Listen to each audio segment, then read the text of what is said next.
Helen and I have travelled for the last 7 weeks throughout the UK and Ireland, and I've put up 14 different vlogs on our travels through this part of the world, but I still feel like I have a lot more video to add to the record, so this vlog is like a mop-up video.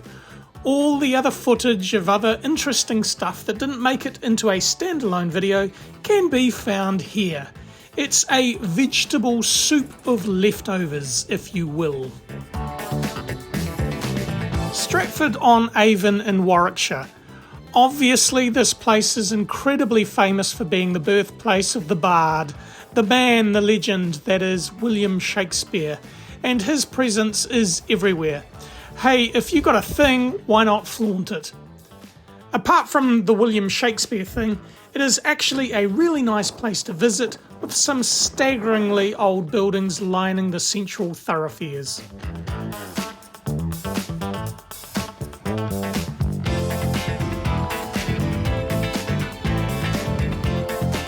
The source of the Thames. So, in an earlier episode, I put my hand in the Thames in London. Well, I thought it would be cool to seek out the source of the Thames. I'm glad they put a gate here. And in a country field in the Cotswalds is a plaque that records the official spot acknowledged as the source of the Thames. Now, you can't read the sign, so I'll read it for you. The Conservatives... No, not the Conservatives. The Conservators of the River Thames, 1857 to 1974. This stone was placed here to mark the source of the River Thames. Look at that, eh? Whoop, whoop. So it's a little bit underwhelming. I can't see any water anywhere, but, you know, I guess it's got the monument, so it must be. And a passing local said I'd have to walk 3 miles to find the first sign of water, which kind of makes no sense at all. But I guess if you need to put a plaque somewhere, this is as good a place as any.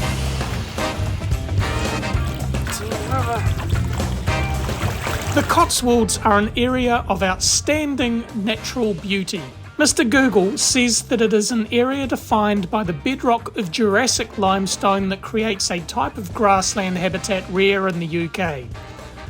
I don't know about that, but it is a rural landscape containing lots of really interesting little towns and villages, including the king who lives in these parts.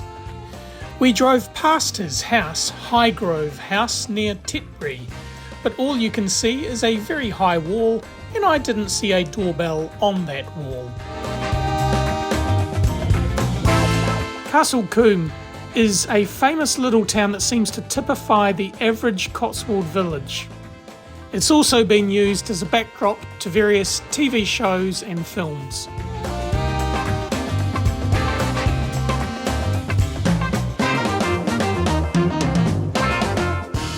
Okay, who would have thought naming not one but 2 different towns Slaughter would be a good idea? Well, the derivation of the word is not that exciting, to be honest. Slaughter comes from the Old English word muddy place. Absolutely charming villages in the Cotswolds, though. So this is the Church of Slaughter.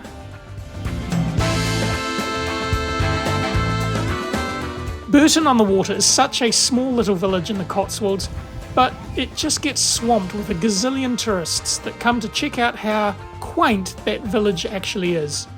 Mr. Wikipedia says there's 300,000 visitors every year, and the town only has a population of 3,500. So, 100 to 1. Now, whether you get to Castle Coombe or the Slaughters or Burton-on-the-water, all of which are in the Cotswolds, you're in for a treat. They are all beautiful and they just smell old and authentic. I actually really enjoyed the Cotswolds. Evesham.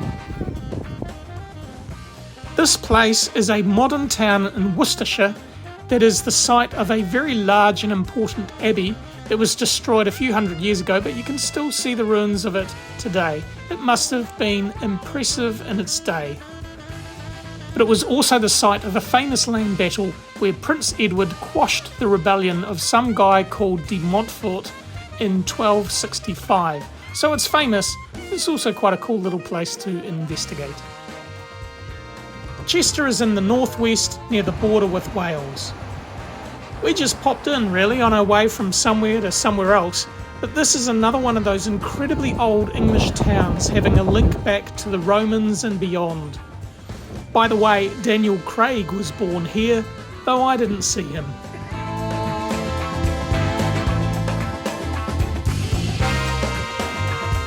One of the plaques on the way into this castle ruin said that back in the day this castle was one of the top 3 castles in England. I can't remember the bloke's name or the other castles in the top 3, but my point is, this must have been huge and mighty impressive back in the day. Now it is just a really impressive ruin, but well worth a visit. Built back in the Norman days, it had a lot of add-ons and extensions, and then someone flooded the fields around it, so it had a natural defensive system, and it was involved in wars, and then some bloke tried to woo Queen Elizabeth into marrying him, kind of one of those look at the size of my castle kind of guys. It had a very colourful history. In the 1600s, the castle was destroyed in one of those royals versus parliamentarian arguments, never to return to its glory days. By the way, checking out the graffiti in this castle is rather interesting. Some of it dates back hundreds of years.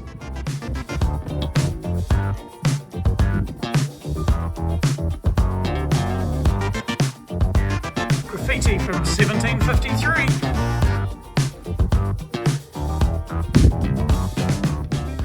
Studley Castle in Warwickshire is one of those fantastic old castles that has been rescued and then turned into a hotel. We didn't stay there, but wandered through the public areas. Nice feel.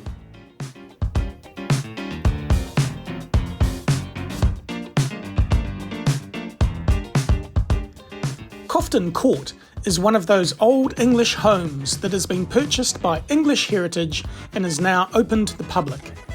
Even though parts of the home are still used as a family residence. It is quintessentially English. They had duck races for plastic ducks down the nearby river and a zip wire for your teddy bear.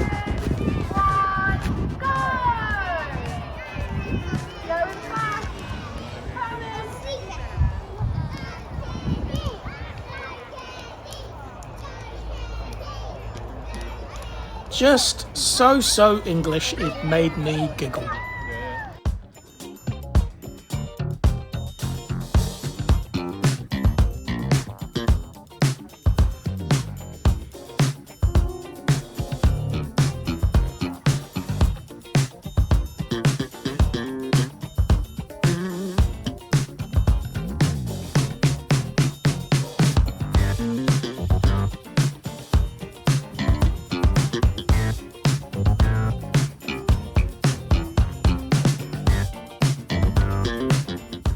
One of the surprises of visiting England for me was the fantastic public walkways that can be found almost anywhere. Stunning.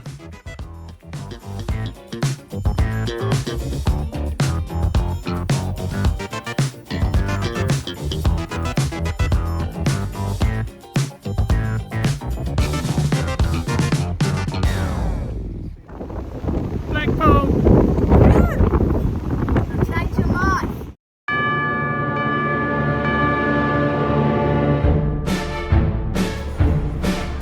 Blackpool is a visual assault of epic proportions.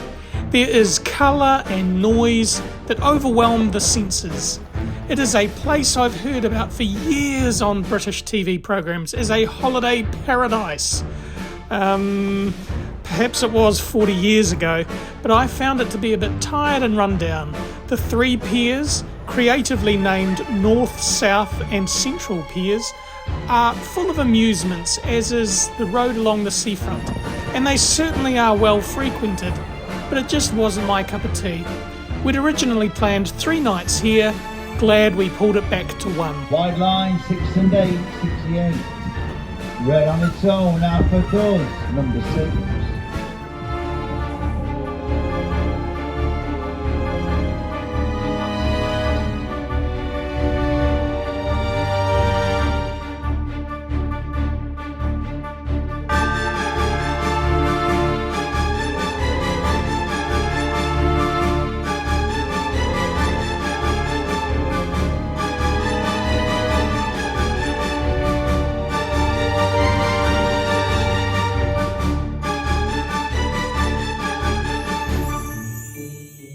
My last spare night on English soil was spent in the Piccadilly Circus area.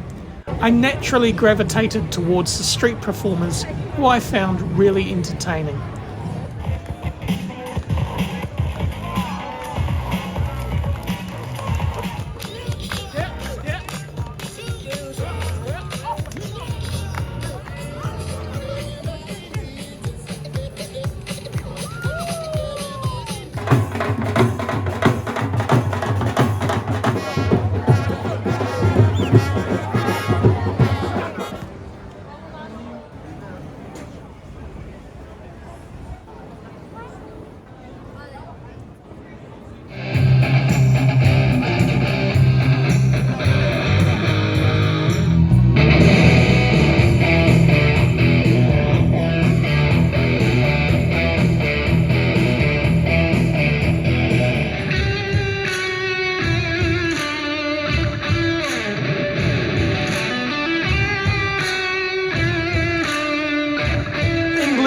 You really did rock me.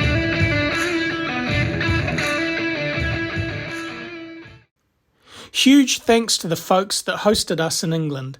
Our namesakes Ian and Helen in Bristol, who graciously lent us their cars for our crazy road trips, and the great Sliney family in the Midlands area. We love you all. Thank you so much for showing us so much of your country. Rule Britannia. Hey, thanks for watching, and please like and subscribe. Next stop, Norway.